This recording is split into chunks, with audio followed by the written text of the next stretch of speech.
नमस्कार विद्यार्थी मित्रमैत्रिणींनो, बुल्स अकॅडमीमध्ये आपलं सर्वांचे स्वागत आहे। या व्हिडिओमध्ये आपण जे आता एक जाहिरात आलेली आहे मृदा व जलसंधारण विभागाची ती आपण बघणार आहोत। बघा तर मृदा व जलसंधारण विभागाच्या अधिपत्याखालील जलसंधारण व जिल्हा परिषद यंत्रणेतील जलसंधारण अधिकारी कोणतं पद भरायचे आहे? जलसंधारण अधिकारी गट ब अराजपत्रित या सहवर्गातील रिक्त पदे भरतीसाठी ही जाहिरात आहे लोकमतला आलेली आहे। मग यामध्ये काय म्हटलं आहे त्यांनी, महाराष्ट्र शासन मृदा व जलसंधारण विभाग शासन यांच्याकडून केव्हा 19/12/2022 तसेच शासन शुद्धीपत्रक 14 जुलै 2023 व 20 जानेवारी 2023 कडील जे शासन पत्र आहे ते संदर्भ घेऊन सांगितलं आहे। प्रशासन विभागाने मृदा व जलसंधारण सामान्य प्रशासन विभागाने मृदा व जलसंधारण विभागाच्या अधिपत्याखालील जलसंधारण व जिल्हा परिषद यंत्रणेतील जलसंधारण अधिकारी गट ब अराजपत्रित संवर्गातील किती पदे आहे? तर 670 हे रिक्त पदाच्या भरतीकरता प्रवर्गनीय आरक्षणानुसार दर्शविण्यात आलेली पदसंख्येनुसार सरळ सेवेने रिक्त पदे भरण्याकरिता ही जाहिरात आहे।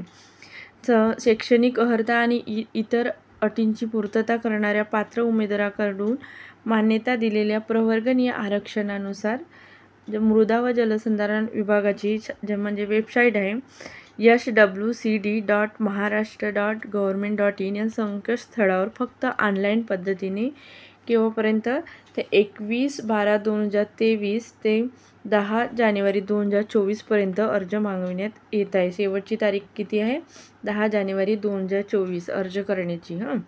तर या अर्ज मागवत आहे। सदर पदावरील भरतीकरता ऑनलाईन परीक्षा महाराष्ट्रातील निश्चित केलेल्या जिल्हा मुख्यालयाच्या ठिकाणी नेमून दिलेल्या केंद्रावर घेण्यात येईल।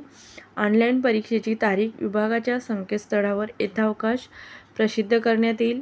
सदर संकेतस्थळाला वेळोवेळी भेट देऊन भरती प्रक्रियेसंबंधी आवश्यक अद्ययावत माहिती प्राप्त करून घेण्याची जबाबदारी कोणाची राहील? उमेदवाराची राहील। ऑनलाईन परीक्षेची तारीख विभागाच्या संकेतस्थळावर प्रसिद्ध करण्यात येणार आहे। तर ते संकेतस्थळ काय आहे? www.maharashtra.government.in। आपण बघितलं अर्ज केव्हा सुरू होणार आहे? आज 21 डिसेंबर 2023 यापासून अर्ज सुरू होणार आहे आणि 10 जानेवारी 2024 पर्यंत येथे आपल्याला भरता येणार आहे। आणि जे परीक्षेचे प्रवेशपत्र आहे ते परीक्षेच्या आधीच्या 7 दिवस अगोदर येईल। बघा आरक्षण त्यांनी दिलेलं आहे अनुसूचित जमाती अनुसूचित जातीसाठी किती 85 जागा आहे, त्यामध्ये 30% महिला आरक्षण, तर महिलांना 25, खेळाडूसाठी 4 आणि सर्वसाधारण असं 56 राहणार आहेत। अनुसूचित जमातीसाठी एकूण पदे किती 56 भरायचे आहेत, तर महिला आरक्षण महिलांसाठी 17, खेळाडूसाठी 3 आणि सर्वसाधारण 36 आहेत। विमुक्त जाती गट अ साठी 17 आहेत एकूण जागा।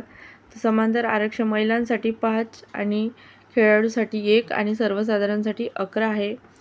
भटक्या जाती ब याच्या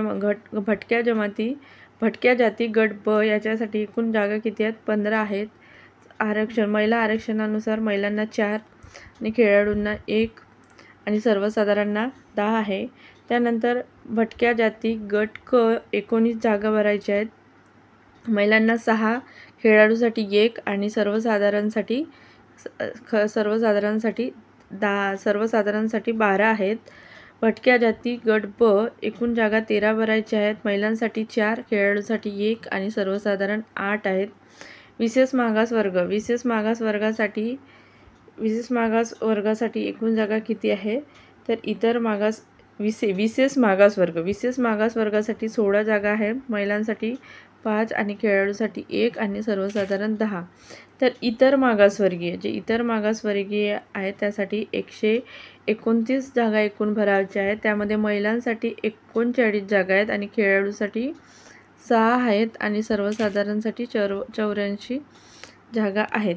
त्यानंतर EWS प्रवर्गासाठी 67 जागा आहेत, त्यामध्ये महिलांसाठी 20 आणि खेळाडूसाठी 3 आणि सर्वसाधारण 44 भरायचे आणि खुला प्रवर्गासाठी सर्वात जास्त जागा म्हणजे किती 253 जागा आहे, त्यामध्ये महिलांसाठी 76 आणि खेळाडूसाठी 13 आणि सर्वसाधारणसाठी 168 अशा पद्धतीने ह्या जागा आहेत। एकूण जागा किती आहे?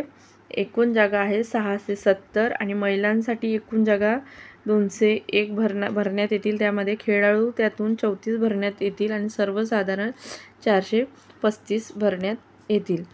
असे हे म्हणजे अशी ही खूप मोठी जाहिरात आहे।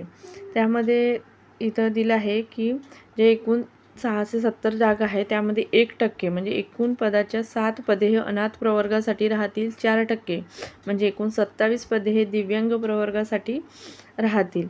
अशा प्रकारे ही जाहिरात आहे। तुम्ही या वेबसाईटला swcd.maharashtra.government या संकेतस्थळावर भेट देऊन तुम्ही संपूर्ण जाहिरात बघू शकता। त्यामध्ये शैक्षणिक पात्रता वगैरे सर्व दिलेलं असेल।